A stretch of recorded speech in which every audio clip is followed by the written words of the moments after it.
దాన్ని ఇంకా ఉంచుకున్న వారికండి ఏడుండకుంటే ఏడిపోతుంది అన్న, దాన్ని తెచ్చుకుందే ఉంచుకుంటాను కాయ.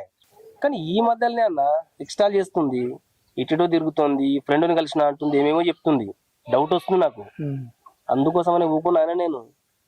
దానికి ఒక పెద్ద భయం చెప్పిన, మన ఇద్దరం కలిసినప్పుడు వీడియో తీసిన, బిడ్డ నువ్వు ఎక్స్ట్రాల్ చేసినావు అనుకో అది బయట పెడతా అని చెప్పేసి బెదిరించిన. అందుకే అన్న అనిగి మరుగుంటుంది.